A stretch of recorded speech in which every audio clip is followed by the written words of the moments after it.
One of the most controversial decisions in recent U.S. foreign policy is unfolding right now.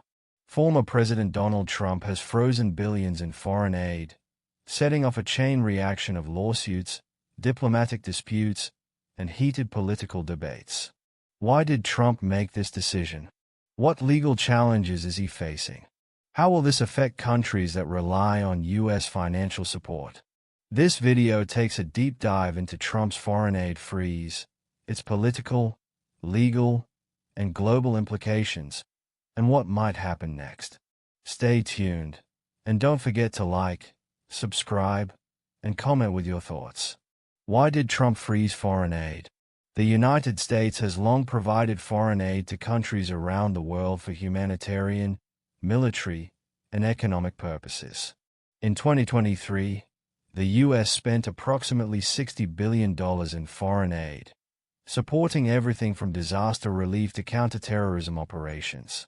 But Donald Trump has been a longtime critic of foreign aid. His America First philosophy emphasizes cutting international spending and focusing on domestic priorities. Trump has repeatedly claimed that much of this money is wasted on corrupt governments, ineffective programs, and nations that don't support U.S. interests. His main justifications for the freeze: corruption allegations. Trump claims that some nations misuse U.S. funds, leading to corruption instead of progress.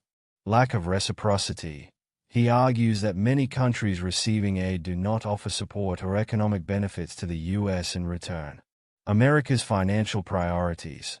With inflation and economic uncertainty at home, Trump believes the money should be redirected toward domestic infrastructure, border security, and veterans programs.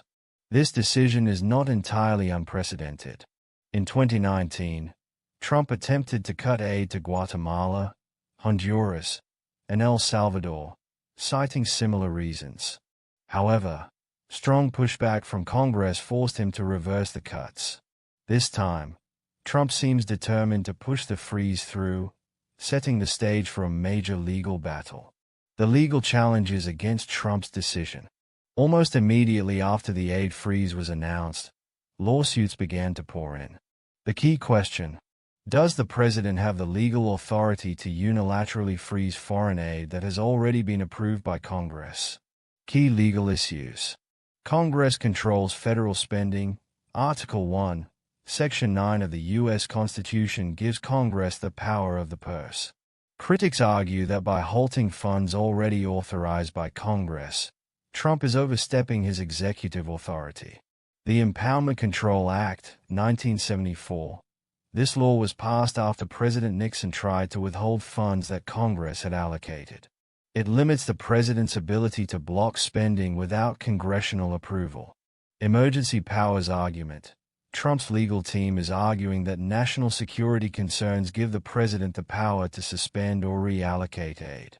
However, legal experts say this is a weak justification, as the aid cuts were not linked to a specific national security threat. What happens next in court?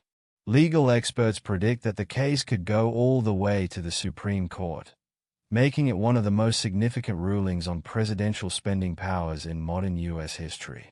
If Trump wins, future presidents could gain more power over spending.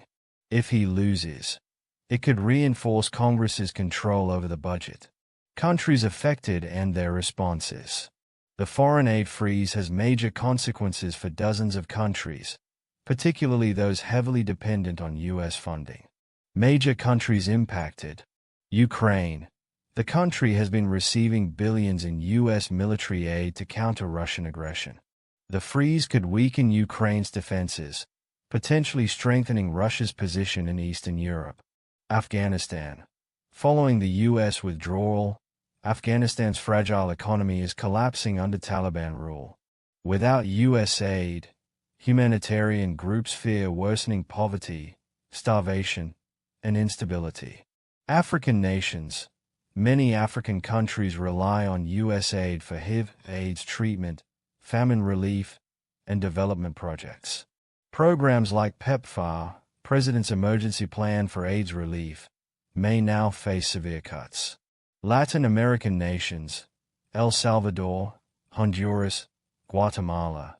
U.S. aid helps combat drug trafficking, poverty, and gang violence. Without this support, migration to the U.S. could increase significantly.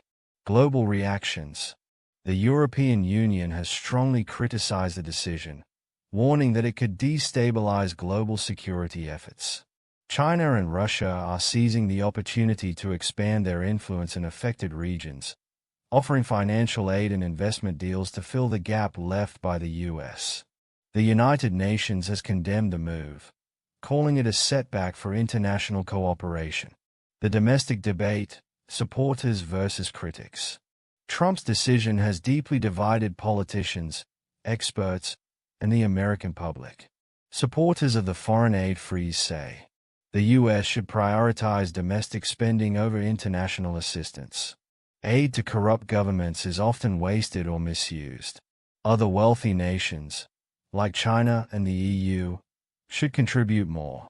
Critics argue that cutting aid will hurt U.S. national security by weakening allies and increasing instability, damage America's reputation as a global leader, increase migration pressures at the U.S.-Mexico border.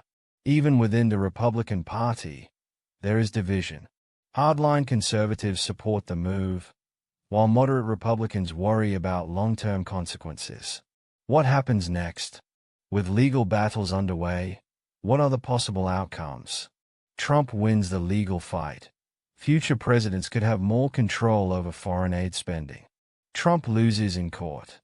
The Supreme Court could reaffirm Congress's power over spending, restoring the blocked aid. Congress intervenes. Lawmakers might pass new legislation to prevent future presidential aid freezes. One thing is certain. This decision will shape U.S. foreign policy for years to come. Conclusion and call to action. Trump's foreign aid freeze is one of the most significant policy moves of recent years. Will it strengthen America's position or backfire by reducing U.S. influence? What do you think? Should the U.S. cut foreign aid or continue funding global programs? Drop a comment below.